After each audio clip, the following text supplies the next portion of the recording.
마태복음 10장의 말씀이죠. 우리가 성경을 묵상할 때 먼저 생각해야 할 것은 항상 이 말씀이 어떤 배경에서 주신 것인지, 또 누구에게 주신 것인지를 먼저 알면 성경을 묵상하는 데 도움이 되죠. 10장은 예수님께서 제자들에게 주신 말씀이에요. 10장 5절에 보면 예수께서 이 12를 내보내시며 명하여 이르시되, 12사람에게 이제 명하시는 말씀이고, 그리고 11장 1절에 가면 예수께서 12제자에게 명하기를 마치시고, 자, 그러니까 이 말씀은 많은 사람에게 주신 말씀이 아니에요. 많은 무리에게 주신 말씀이 아니고 아주 소수에게, 곧 12명에게 주신 말씀이에요. 예수님의 제자 양육 방법은 우리가 꼭 명심하고 또 주의를 기울여 봐야 되는데, 예수님은 말씀을 가르치실 때 가르치는 대상에 따라 그 내용이 좀 다르세요. 또 가르치는 시기에 따라 내용이 좀 다르세요. 그러니까 때를 따라서 예수님께서 주시는 말씀이 다르고, 또 대상에 따라 다르죠. 많은 사람 앞에서 가르치는 거하고 또 제자들에게 가르치는 것과는 좀 달라요. 이제 그런 안목에서 보면 좀 도움이 되죠. 이걸 깨닫는 게 참 어렵더라고요. 우리가 이제 누구나 다 제자가 되지만 예수님께서 70명의 제자, 그러니까 사도행전에 보면 예수 믿는 사람 모두를 제자라고 불렀지만, 지금 마태가 이야기하고 있는 이 제자, 여기서 말하는 제자는 예수님께서 사도로 부르셔서 특별하게 부르신 제자들이죠. 일단 예수를 믿고 난 다음에 우리 모두가 제자가 되는 거죠. 제자는 누구죠? 배우는 사람이죠. 그러니까 배우지 않는 사람은 제자가 될 수 없어요. 우리는 반드시 배워야 돼요. 또 하나는, 제자는 훈련을 받는 사람이죠. 훈련. 그리고 제자는 반드시 스승이 있어요. 스승. 스승이 없는 제자가 없죠. 또 스승이라면 반드시 제자가 있어야 되겠죠. 근데 이거 아셔야 돼요. 이 스승이, 예수님이 모든 사람을 구원하신 구세주세요. 그러나 제자들은 선택하셨어요. 70명, 12명을 선택하셨어요. 왜? 집중하셔야 되기 때문에 그래요. 또 특별한 목적을 위해서 집중하시는 거죠. 사실 우리도 마찬가지잖아요. 스캇팩이 그런 말을 해요. 스캇팩이 사랑이라는 것은, 인간의 사랑이라는 것은 유한하다는 거예요. 그래서 모든 사람을 사랑한다는 것은 다 거짓말이라는 거예요. 말이 안 된다는 거죠. 사랑하는 것은 일이라는 겁니다. 일. 그래서 누군가를 사랑한다고 할 때 그 사랑하는 대상을 선택할 수밖에 없다는 거죠. 그러면 스캇백이 말을 하죠. 어떤 사람을 선택하면 좋겠는가? 우리가 사랑을 부어주려고 할 때 우리에게 주어진 시간과 에너지와 지혜와 정보를, 사랑을 부어주려고 할 때 어떤 사람을 사랑의 대상으로 삼으면 좋을까? 스캇백은 이제 정신승력 의사니까 하는 말이죠.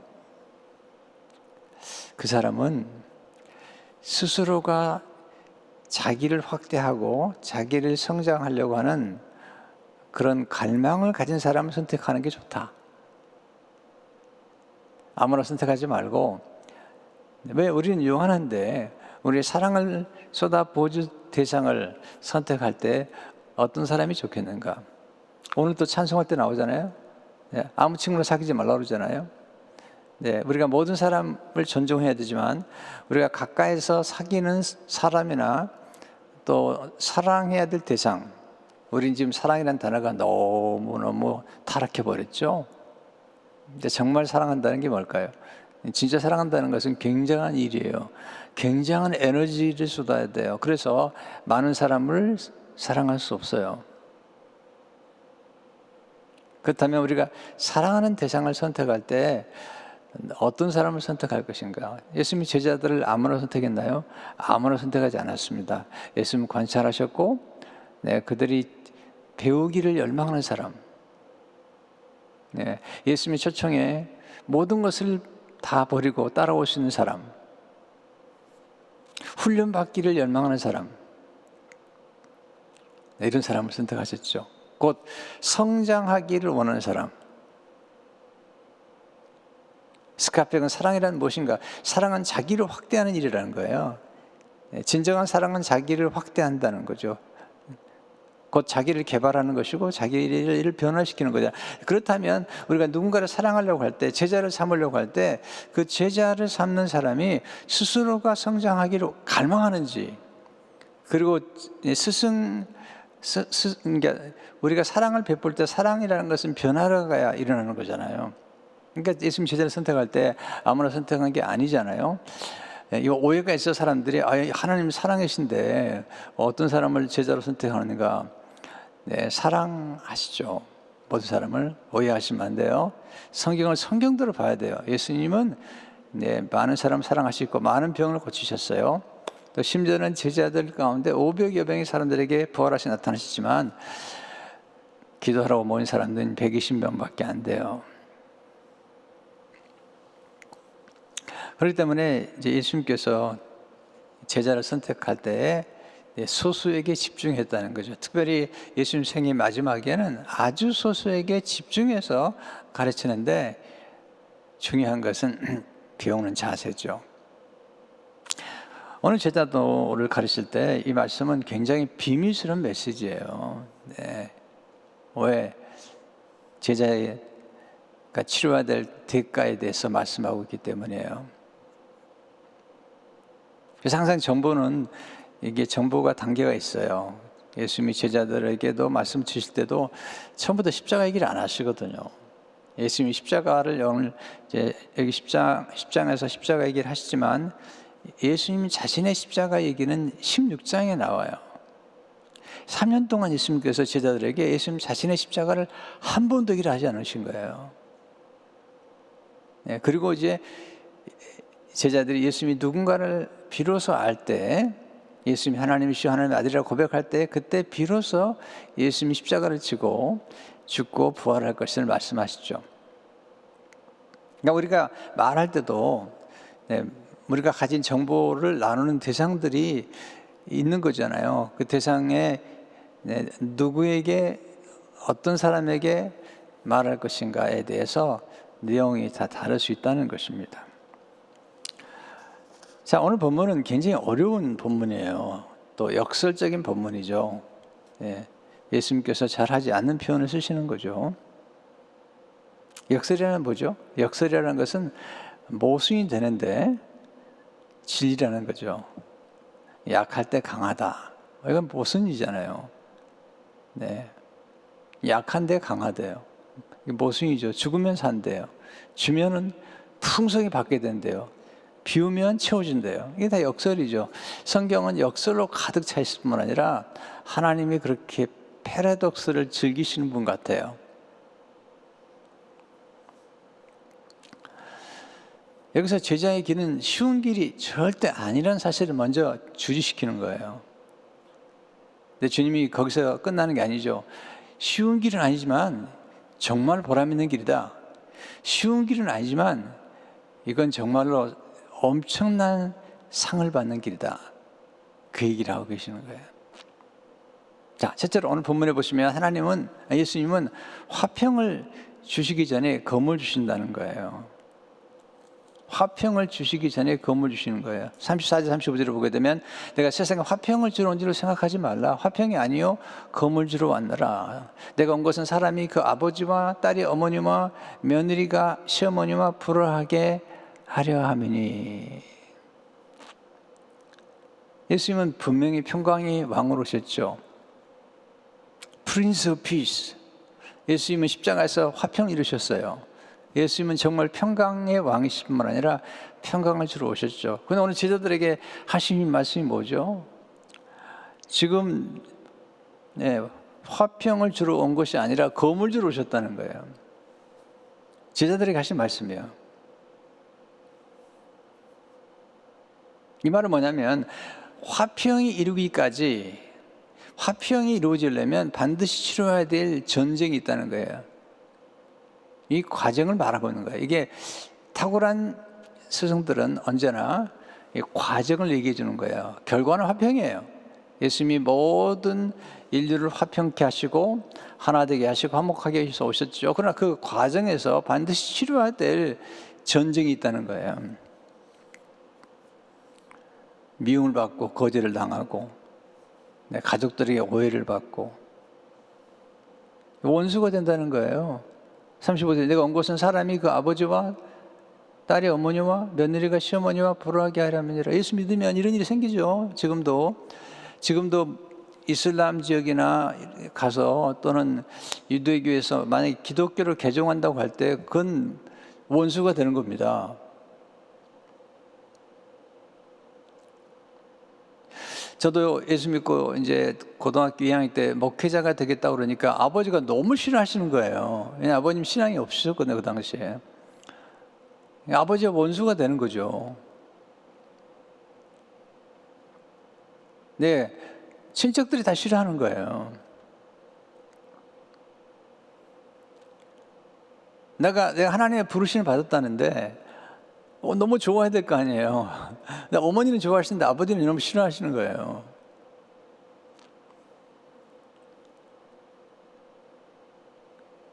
또 주위 친척들도 그렇게 뭐 좋아하는 분들 만나지 못했거든요. 주님 말씀하시는 거죠. 36절에 보면 사람의 원수가 자기 집안 식구라. 예수님 때문에 불화가 일어납니다. 곧 제자의 길을 가는다는 것은 저는 가끔 이제 좀 신학교 간다고 하면은 자꾸 여러 번 얘기를 해요. 이 길이 그렇게 쉽게 가는 게 아니라고. 이게 얼마나 어려운 길인지 아냐고. 만만하게 보지 말라고. 이 길이 이게 얼마나 외로운 길이고 고독한 길이고 또 위험한 소명인지 dangerous calling 위험한 길인지 아는 거냐고. 영적 전쟁을 치러야 되는 거예요. 그런데 말씀하세요. 내가 온 것이 검을 주러 왔다네요. 검이 뭐죠? 검이 뭐죠? 제가 묵상을 해봤어요. 검이 뭘까? 예수님께서 지금 검을 주신 거죠. 네. 10장 1절에 보면 전도 제자를 부르사 더러운 귀신을 쫓아내며 모든 병과 모든 약한 것을 고치는 권능. 이게 권능의 오토리티죠. 오토리티. 여기 보면요. 오토리티를 주셨어요. 이게 검이에요. 검은 권세예요. 권세. 또 뭐죠? 말씀이에요. 말씀. 예수님께서 주신 말씀이 검이에요. 검. 좌우에 낯선 검이라고요. 또 하나는 뭐죠? 예수 그리스도의 말씀이 검이에요. 검. 지금 미국은 보세요. 어느 나라도 예수의 이름으로 이 의회에서나 이런 데 기도하는 게 쉽지 않아요.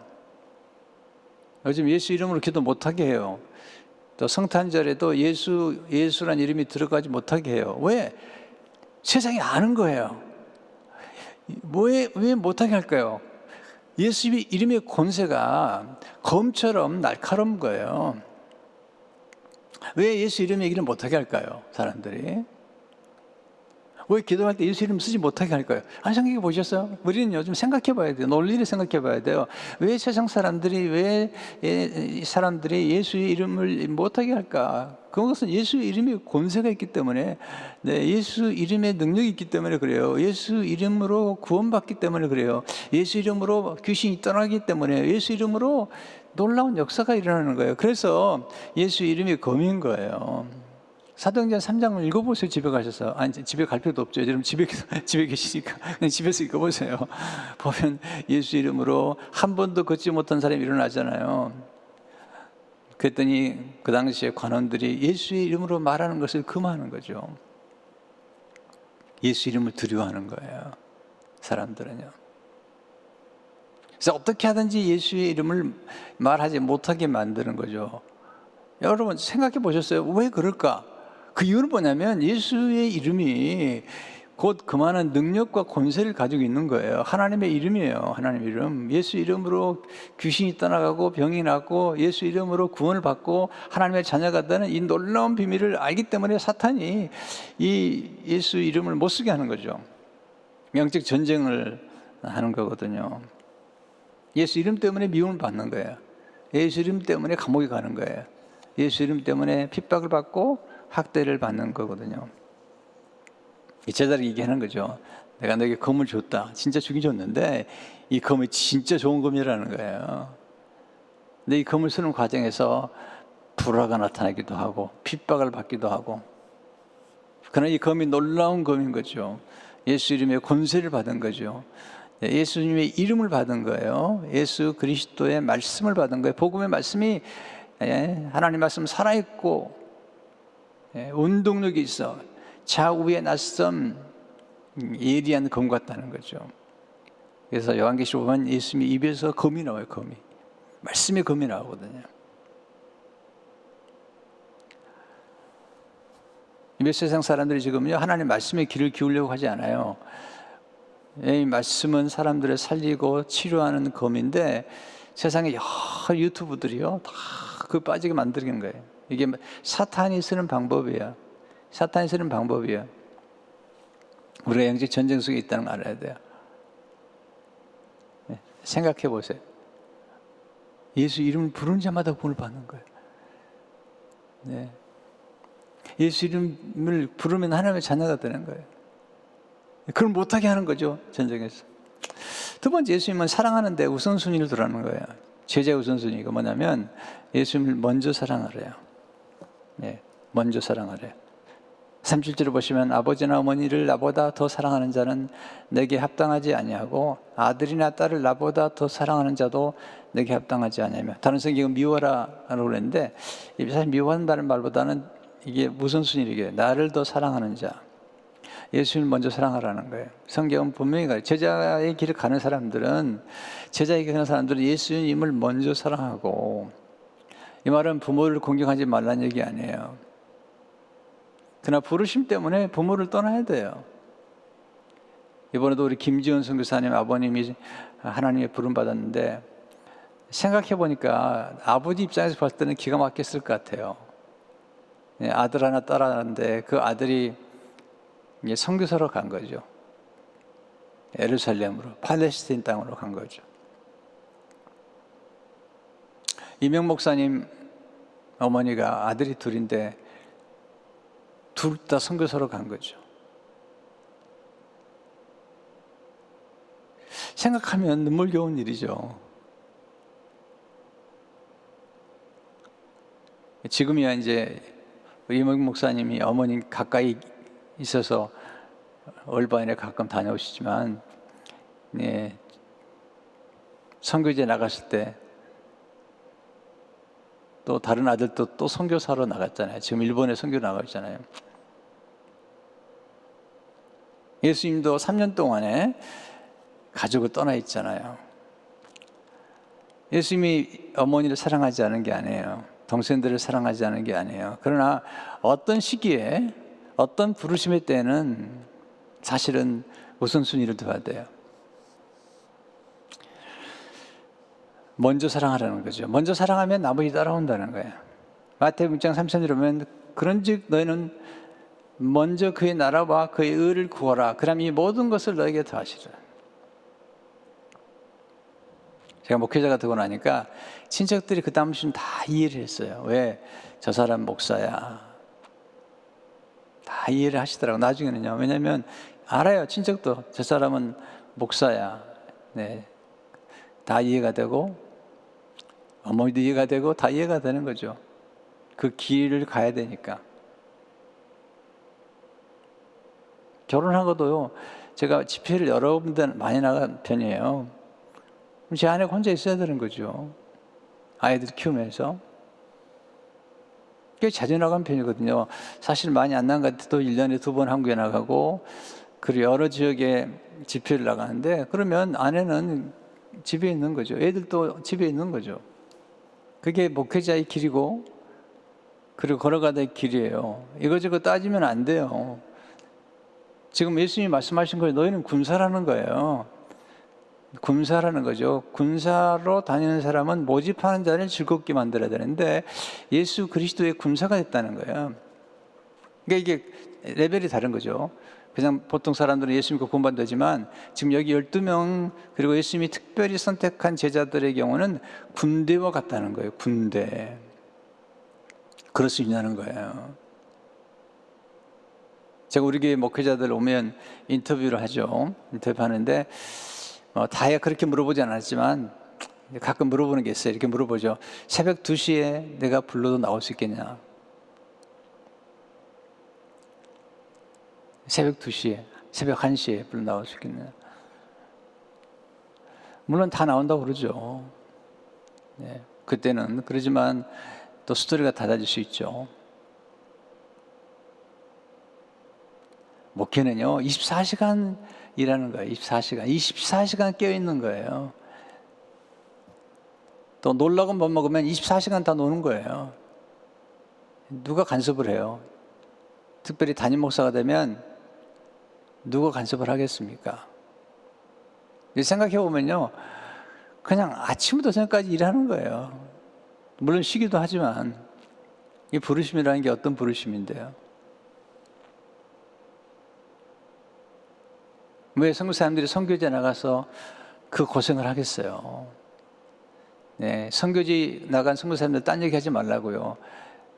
네, 물론 이민 목회도 어렵지만 선교지에 가서 정말 헌신하는 거 보면요, 기가 막히죠. 최근에도 김우정 선교사님 얘기 들어보니까 지금 네팔에 나가 있는 OM 선교사님들이 그 사역을 잘한대요. 왜? 네팔은 높은 지역인데 아주 멀리 들어가야 되는 거예요. 깊이 들어가야 되는 거예요. 거기서 선교를 하는 거예요.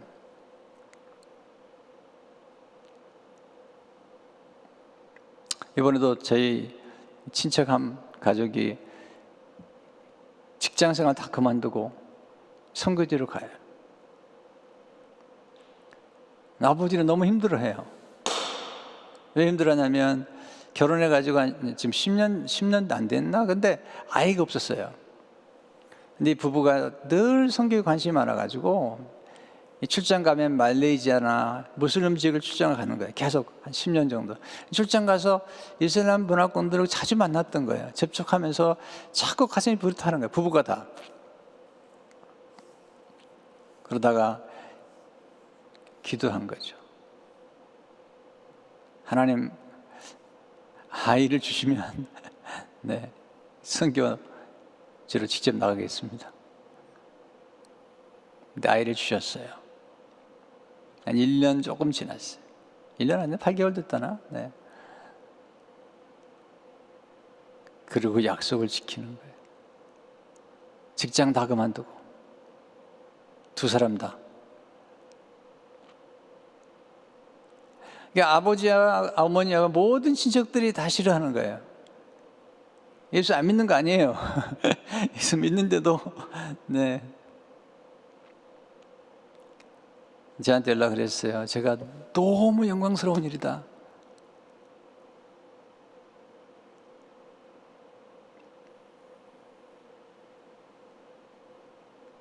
제 어머니가 기도를 하셨거든요. 저희 이모님 한 분 계신데 그 모든 가족들이 예수 믿기를 위해서 기도했어요. 이제 다 예수를 믿기 시작한 거죠. 그 어머니 기도 내 처음으로 우리 이모의 손자 가운데서 이제 선교사가 나온 거죠. 제가 그랬습니다. 너무 영광스러운 일이다. 너무 기쁘다. 그때 저 그러더라고요. 처음 들어봤대. 제가 선교 나간다는 말 듣고 모든 친척들 다 만났지만 모두 다 반가워하지 않았는데 힘든 길이죠. 직장 다 그만두고 선교지로 떠난다는 게 쉬운 길이 아니잖아요.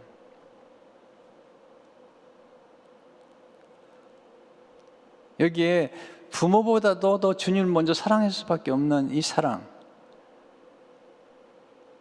근데 보세요. 근데 결국은 영광스러운 거예요. 결국은 영광스러운 거예요. 왜냐하면 보세요. 네, 제가 목사가 되겠다 했을 때 아버지 힘들어했지만 네, 이 목사의 길로 가고 또 우리 이명 목사님 마찬가지죠. 다들 지금 영광스러운 거죠.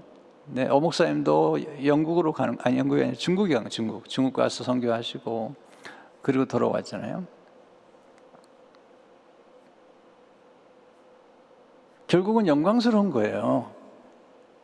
지나가 보면 그 길이 영광스러운 거죠. 하나님 앞에 헌신하는 길이 영광스러운 거예요. 우리가 희생한 만큼 보람이 있는 거죠. 희생한 만큼 영광스러운 거예요. 주님이 지금 그 얘기를 하시는 거죠. 세 번째로, 네. 첫째는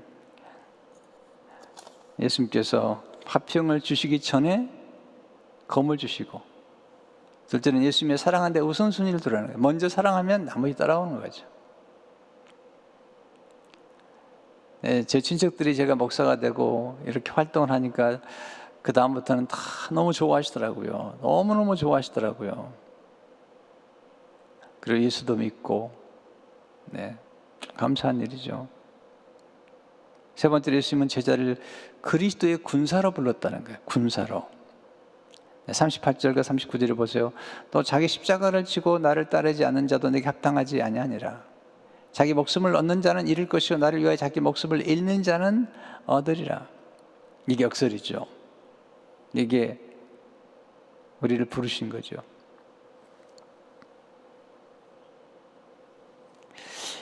여기 지금 38절의 말씀이 자기 십자가를 지고라는 말씀 전에 누가 보면, 네, 예수님께서 아무든지 나를 따라오거든 자기를 부인하고, 자기를 부인한다는 말은 내 자아를 버리는 거예요.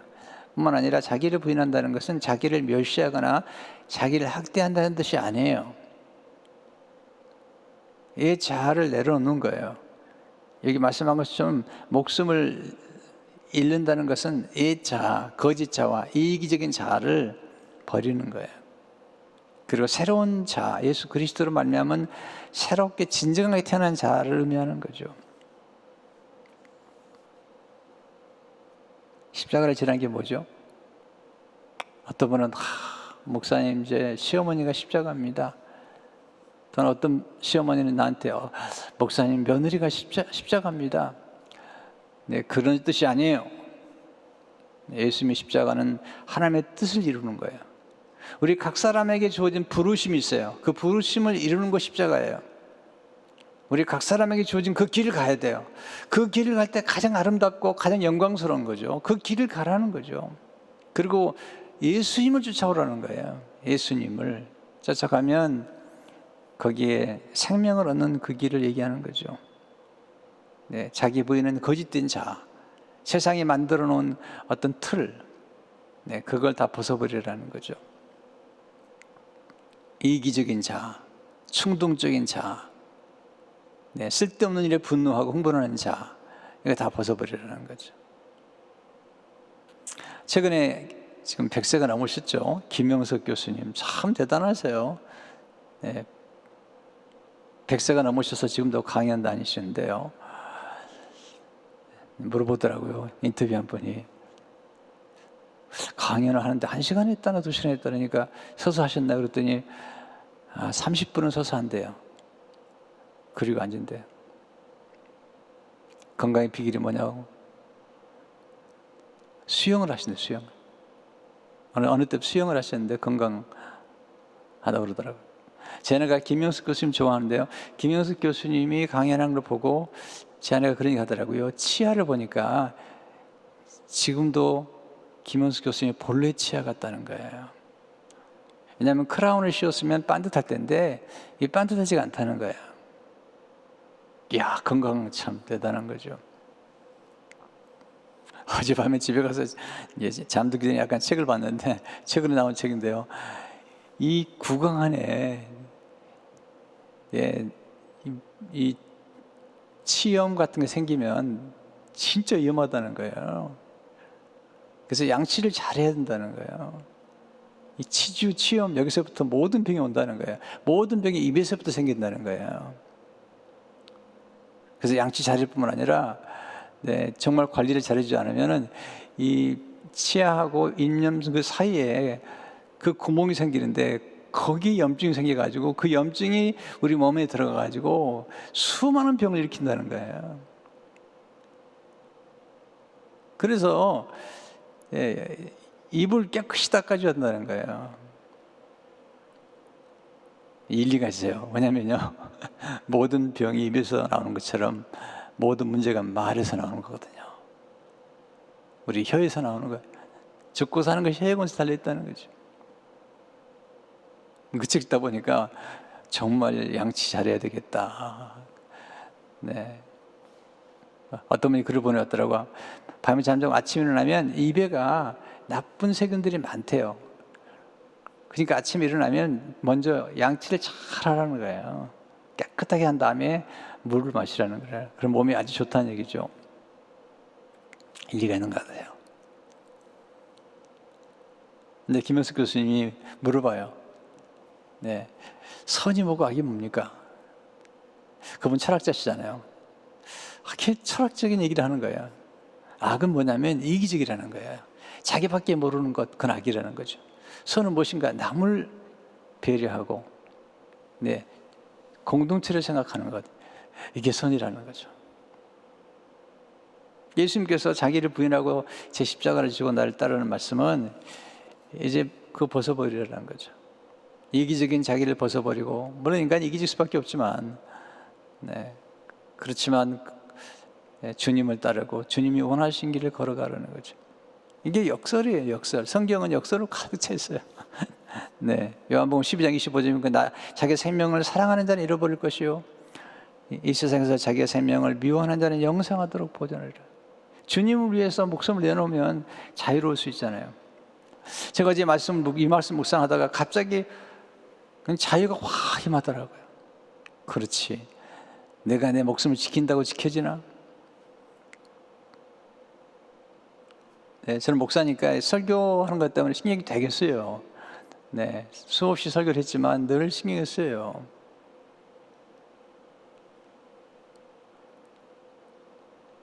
어떻게 할까? 네, 지난 주일날도 부정맥이 좀 있었는데, 네, 어제 아침에도 또 부정맥이 생겼어요. 안 좋았어요. 심장이 자꾸 뛰는 거예요. 그 뭐 생각하냐면, 저는 다른 생각하지 않아요.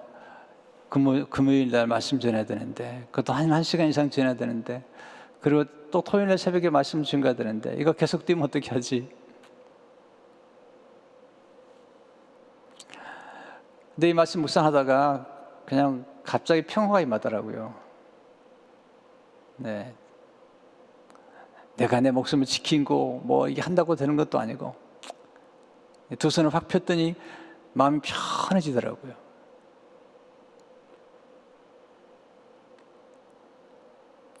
이제 나이가 들었나 봐요. 오늘 아침에도 또 부정맥이 오더라고요. 그래도 또 강단에 서는 거죠. 죽지 않더라고요. 사람이 즐겨요. 웬만해서 안 죽습니다.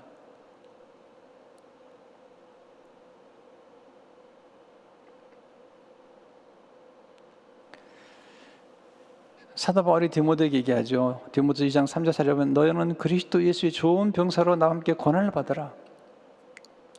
병사로 복무하는 자는 자기 생활에 얽매는 자가 하나도 없나니 이는 병사로 모집하는 자를 기쁘게 하려 함이라.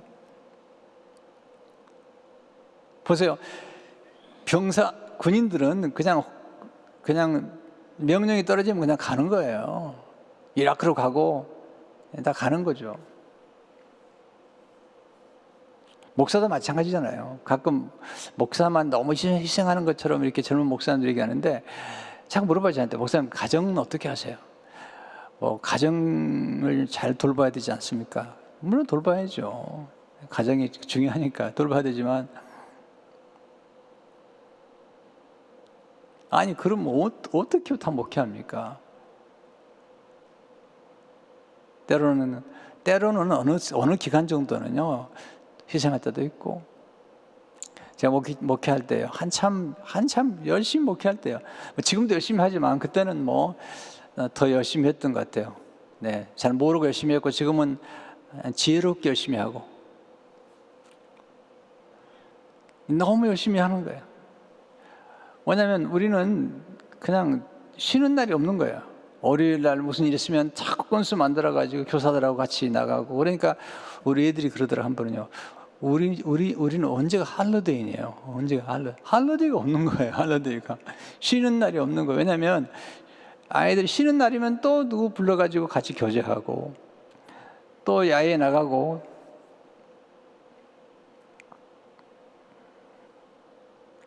딱 1년에 딱 한 번 휴가 가는 거예요. 며칠. 또 오션사이드로 가는 거지. 나중에 되게 미안하더라고요. 한 번은 우리 애들을 가르치던 EM 패스터가 저한테 얘기해서 목사님 딸하고 한번 데이트해야 되겠는데요. 딸이 지금 티네이저인데 좀 안 좋으네요.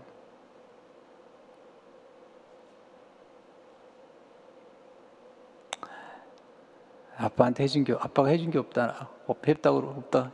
그런다고 그런 얘기를 해서 너무 미안한 거예요. 내가 정말 눈물 흘렸습니다. 우리 딸이 가장 필요할 때 내가 곁에 없다니. 네. 그 얘기를 하다가 몇 번 울었습니다. 너무 미안하다. 시간이 지났어요. 나중에 오션사이드도 가서 교제하는데 우리 아이들이 아빠를 이해할 수 있게 됐다고 이제. 아빠가 우리를 사랑하지 않은 게 아니라 사랑하고 하나님의 부름 받아서 일하는 거라고. 그래서 같이 많이 울었어요. 근데 그렇게 물어본 적도 없는데 애들하고 같이 막 엉엉 울었어요. 십자가를 진다는 게 뭘까요? 우리 부르심에 충실하는 거죠. 사도 바울이 십자가를 진 게 뭐죠? 사도행 20장 24절을 보면 내가 달려갈 길과 주 예수께 받은 사명 곧 하나님의 은혜의 복음을 증언하는 일을 마치려면 나의 생명조차 조금도 귀한 것으로 여기지 아니하노라. 이게 부르심 따라서 살아가는 거잖아요. 우리가 부르심이 뭔가를 알아야 돼요. 한 번은 두란노에 지금 돌아가셨는데 피연이 편집 부장에 물어보더라고. 목사님, 목회하고 글 쓰는 게 있다면 뭘 선택하실래요? 내가 주저함이 없이 저 목회입니다. 글 쓰는 건 하나님 은사로 주셨다는 생각이 들지만 만약에 선택해야 한다면 당연히 목회입니다. 목회 때문에 글을 쓰고 목회를 해서 글을 쓰고 목회의 열매로 글이 나오는 것이지 나는 글 쓰기 위해서 사는 사람이 아닙니다. 물어보더라고요. 목사님은 만약에 목회 안 했으면 그 서점 주인이었을 것 같다고 책을 너무 좋아하니까 그럴지도 모르죠. 전혀 절박해요. 뭐가 절박하냐면 난 목회밖에 없어요. 네, 어떤 그러더라고요. 목사님, 그래도 비즈니스 마인드가 보통 있는 게 아니라고. 어떤 장로님 한 분이 우리 교회 안 나오시는데 얘기하다 보니까 목사님, 비즈니스 마인드, CEO 마인드가 있는 거니까 이렇게 한다 그러는데 정말 죄송하지만 그건 부득이해서 하는 거고요. 하는 거고 저는 목회의 길입니다. 닥터는 닥터의 모습을 가질 때, 간호사는 간호사로 살 때, 교사는 교사로 살 때, 예술가는 그림을 그릴 때, 네, 피아노 연주하는 사람은 피아노를 연주할 때, 드럼하는 사람은 드럼을 할 때 가장 아름다운 거예요. 네, 일이 우리에게 줬을 때 그 일에 대한 사명이 바로 우리의 삶에 가장 행복을 주는 거잖아요. 자, 우리가 제자의 길을 갈 때, 또는 선교사의 길을 갈 때, 또는 풀타임으로 목회자의 길을 갈 때 결코 쉽지 않은 거예요.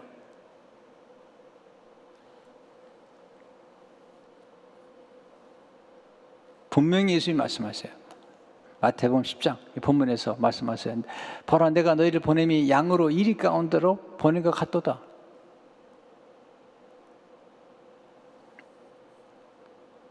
그리고 말씀하세요. 또 너희가 나로 말미암아 총독들과 임금들과 앞에 끌려가리니 이는 그들과 이방인들에게 증거가 되게 하려 하심이라. 이게 제자의 길이에요. 이게 목회자의 길이에요. 이 길 참 어려운 길입니다. 참 힘든 길입니다. 그래서 누가 선교사로 간다 그러면요, 이게 꽃길 가는 게 아니라니까요. 꽃길 가는 게 아니라니까요. 선교사의 길 꽃길 가는 게 아니고, 네, 그런 인생 말이 들어보셨어요? 꽃길만 걸으세요. 네, 꽃길만 걷긴요.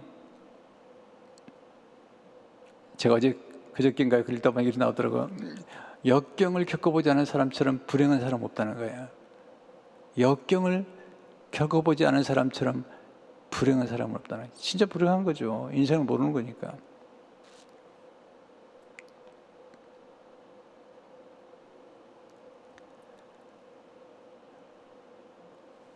저는 늘 질문하며 살아요.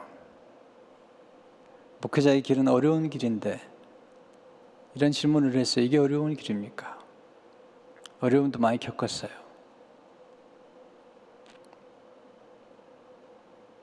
쉬운 길이 아니다.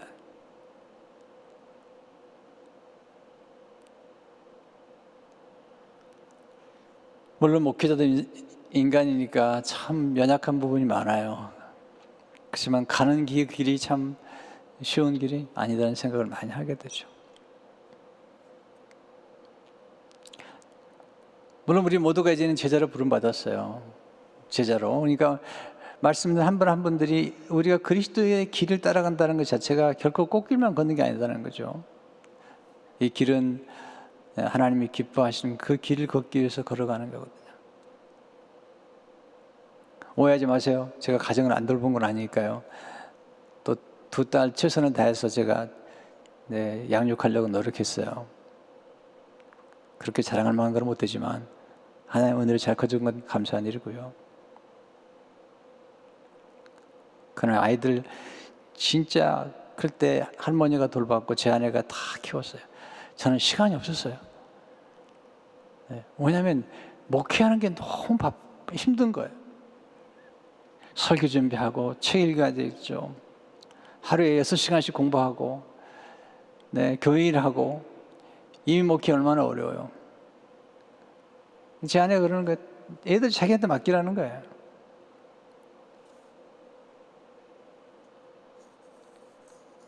로고스교회 목회할 때 제 아내가 직장생활 하면서 금요일마다 밤새 기도하는 거예요. 남편은 자는데 새벽기도 인도해야 되니까 제 아내는 전사하고 밤새 기도하는 거예요. 통성으로 기도하는 거예요. 밤새 기도하는 거예요. 사모의 길이 쉬운 길인 줄 알아요? 12년 목회하고 교회를 떠나는 게 환송하는데 마지막 날 떠나는 날 제 아내가 부엌에 들어가서 일하더라고요. 떠나는 날 마지막 부엌에 들어가서 일하고 집에 들어가서. 물론 지금 상황이 달라지긴 했지만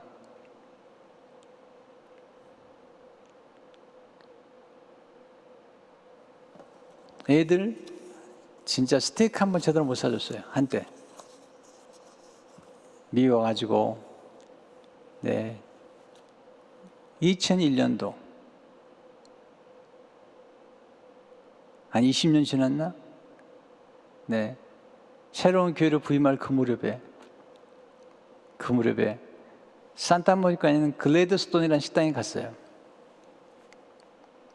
모처럼 애들 데려나가가지고 스테이크를 시키라니까 우리 둘째가 스테이크를 좋아했는데 그 당시에 아빠 시켜도 되냐? 오늘은 된다.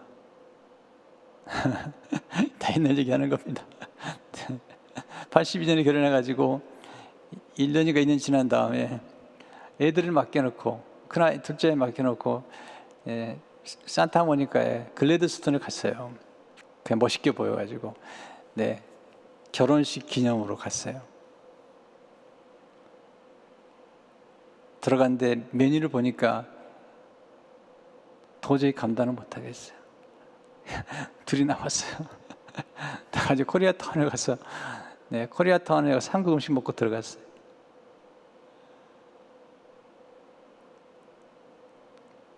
중고차 타느라고요 죽을 뻔 몇 번 했어요. 진짜 죽을 뻔했어요. 왜? 사계통 차인데요 차가 비가 새요. 비 오는 날이면요 프리타임이 이렇게 움직여요. 이렇게 한 번은 빅베를 올라가는데 수양이가 있어가지고 애들 짐을 싣고 그 조그만 차 쉐비 지금도 없어요. 이게 이 두 도어 세비에다가 우리 그때가 첫 번째 아이 낳았을 때인가요? 아이 데리고 올라가는 그 바로 길목에서 백업을 하는데요. 백업이 안 되는 거예요. 아니, 제가 안 올라가면요, 그 수양이가 안 돼요. 애들 수양이가 안 되는 거예요.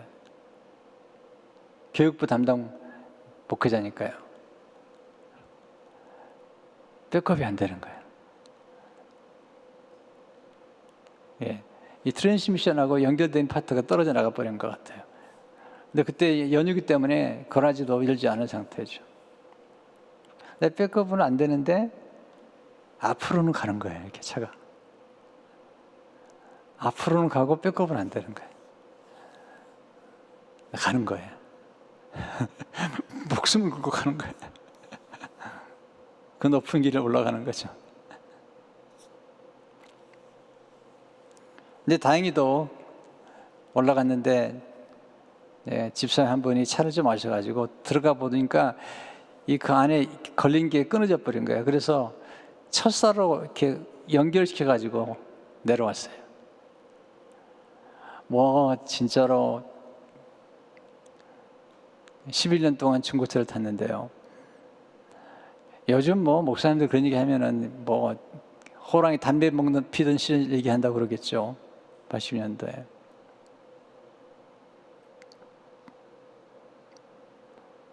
왜 이렇게 가난했는지 몰라요. 참 가난하게 살았네.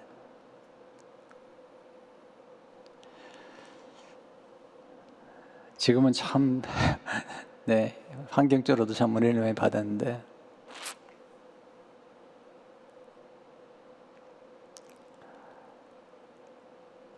마지막 결론 몇일까요? 네. 예수님은 제자들에게 헌신에 대한 상을 약속하세요. 이게 예수님의 모습이에요. 40절에 보세요. 너희를 영접하는 자는 나를 영접하는 것이요, 나를 영접하는 자는 나를 보내신 이를 영접하는 것이라. 예수님께서 제자들에게 말씀하셔서 너희가 정말 어려움을 겪을 것이다. 네, 너희가 힘들 것이다. 너희 가는 길이 어렵다. 그러나 너희를 영접하는 건 나를 영접하는 것이다. 제자인 너희를 영접하는 것은 나를 영접하는 것이다.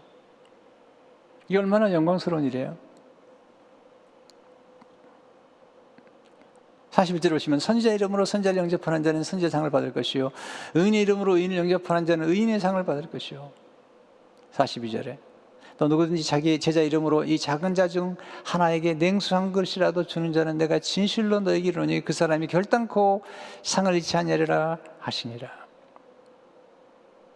자, 제자들을 존귀 여기고 제자들에게 물 한 그릇 대접하는 사람이라 할지라도 내가 상을 잊어보지 않겠는데 너희도 상을 주는 거라는 거죠.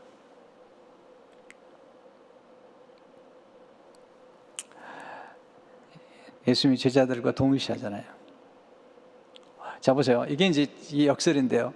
어려운 길이고 힘든 길인데, 자, 그 길을 가면 힘든 길이지만 보람이 있어요. 네, 의미가 있어요. 고생을 해요. 제가 89년에 개척해가지고 진짜 얼마나 고생했나 몰라요. 네, 지금은 지나간 거가 다시 해석돼서 그렇지 그 당시에 참 처절한 고생하는 겁니다. 뭐 또 이 교회, 우리 교회 지금 와서 뭐 개척해가지고 이리오피아 교회하고 또 여기 LA 하이스쿨하고 또 와서 건축하면서 얼마나 고생했나 모르겠네.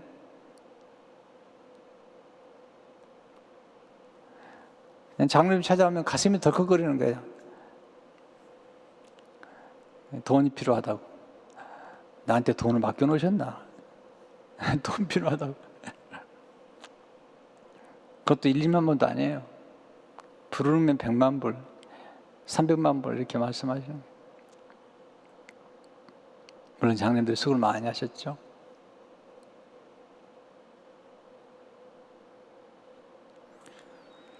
지금은 더 어렵네요. 정말 예측할 수 없는 상황인 거예요. 이럴 때를 만나서 목회를 하고 있네요. 예수님께서 이 말씀 하시고 예수님 스스로가 십자가를 가신 거예요. 이 말씀 하시고 제 십자가를 지고 나를 따르라 말씀하신 예수님께서 예수님이 십자가를 지시는 겁니다. 그리고 예수님께서 부활하시고 그리고 예수님께서 하나님의 영광을 받으신 거죠. 이 제자의 길이죠. 제자들이 나중에 다 순교하잖아요. 네, 사도 요한은 살아있는 순교를 하죠. 그리고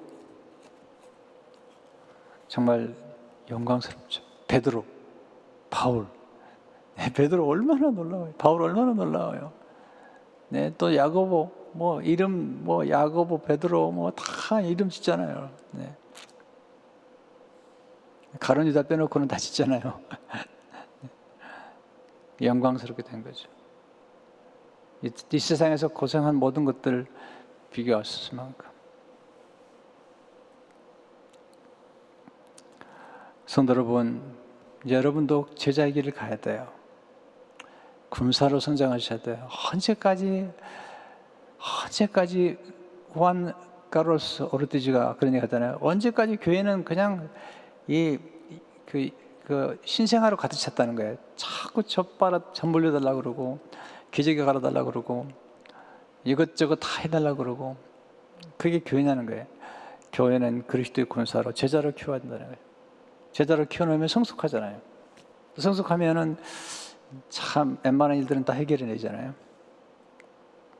전 저희 교회가 감사해요. 우리 장로님들 참 훌륭하시고 네, 선교에 직접 동참하고 지금 선교지에 지금 멕시코에 가서 어제 좀 수고하고 계세요. 잘 섬겨주셔서 너무 감사해요. 성도 여러분, 예수님은 정확하세요. 나를 따라오면 분명히 어려울 것이다. 값을 지불해야 된다. 그러기로 말씀하세요. 그러나 이 길은 영광스러운 길이다. 이 길은 풍성한 삶을 길을 가는 것이고 정말로 아름다운 길이다. 네, 그렇죠. 진짜 그렇죠. 네. 물론 우리 모든 성도들이 이 말씀 듣는 모든 분들이 다 사실은 성직을 하고 있는 거예요. 삶 현장에서 영광스러운 하나님의 복음을 전하고 있는 거죠. 그래서 저는 이제 풀타임으로 말씀을 증거하기로 하나님 말씀을 연구하고 하나님의 길을 섬기기로 풀타임으로 헌신한 거예요. 근데 이 길이 너무 좋아요. 고생스러우니까 좋은 거예요. 쉬운 길이라면 뭐 좋겠어요. 어려운 길이니까 의미가 있고 보람 있는 거잖아요. 우리 목사님들도 다 훌륭하신 분들이잖아요. 그렇지만 이 길을 선택한 거예요. 가끔 보면 그런 생각이 들어요. 월급도 많이 안 주는데. 네, 우리 오은철 목사님은 옛날에 삼성에 3년 있는 동안에 그때 돈 많이 받았다고 그러더라고요. 그때 받은 돈에 비하면 지금은 진짜 아무것도 아니죠. 저는 가끔 그래요. 장로님들에게 요즘 얘기 안 하지만 제 사례비는 얘기한 적이 한 번도 없어요. 제가 목회하면서 두 가지 결정을 해서 하나는 뭐냐면 내 사례비 절대 얘기하지 않는다. 내가 아무리 어려도 교인들에게 돈 꾸지 않는다. 이 두 가지는 제가 철칙을 정하고 지금까지 지켜온 사람이에요. 사례비 얼마 달라고? 한 번도 얘기한 적이 없어요.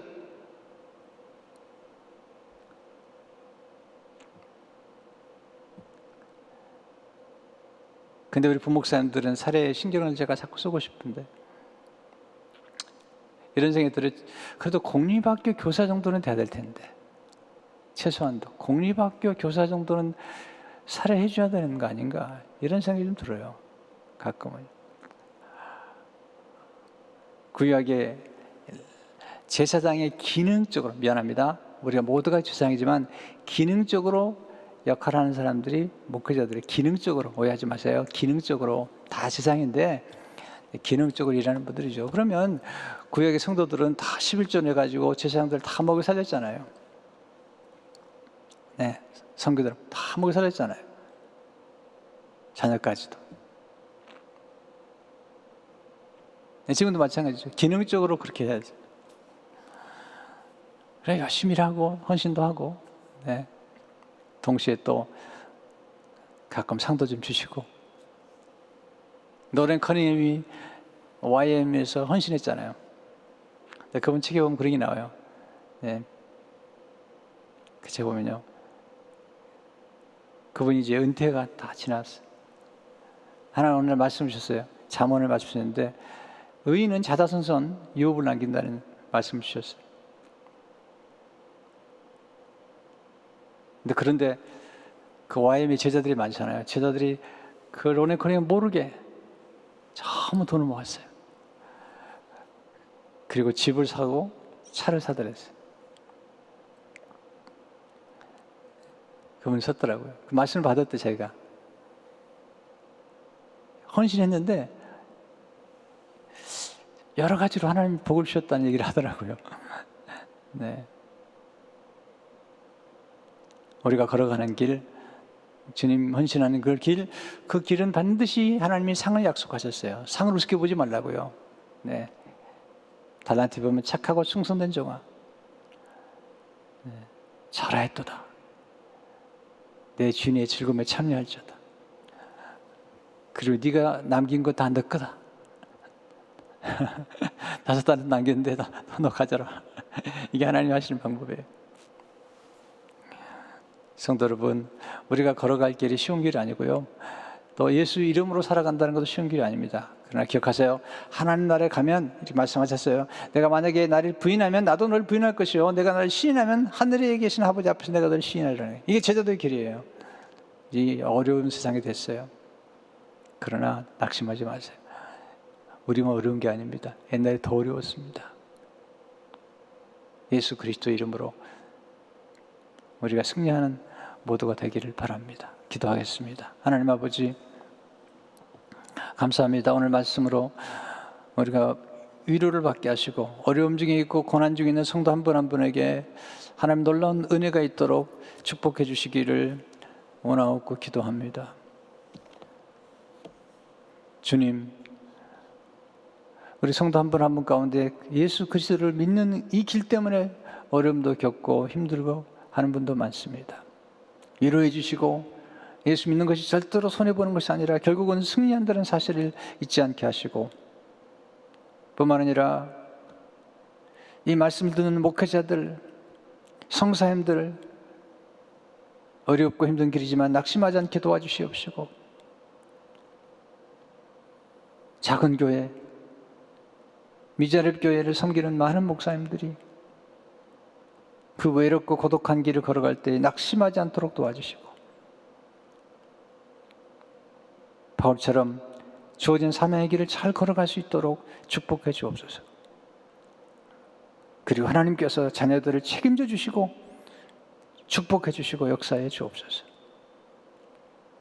우리 교회 성사님들이 계십니다. 우리 성사님들을 기억해 주시고 선교제마다 놀라운 부흥이 있게 도와주시옵시고, 또한 올해도 성도 한 분 한 분이 선교 헌신을 했습니다.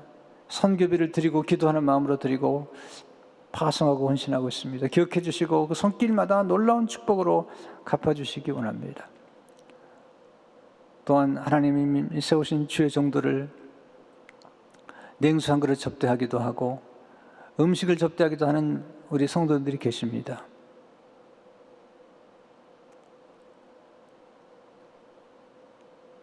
선지자 이름으로 목회자라고 하나님 앞에 헌신했다고 음식을 접대하는 손길들, 냉수 한 그릇 간식 하나 접대하는 손길들, 하나님이 약속하신 대로 갚아주시기 원합니다. 한 분 한 분이 드리는 헌신들을 갚아주시기 원합니다.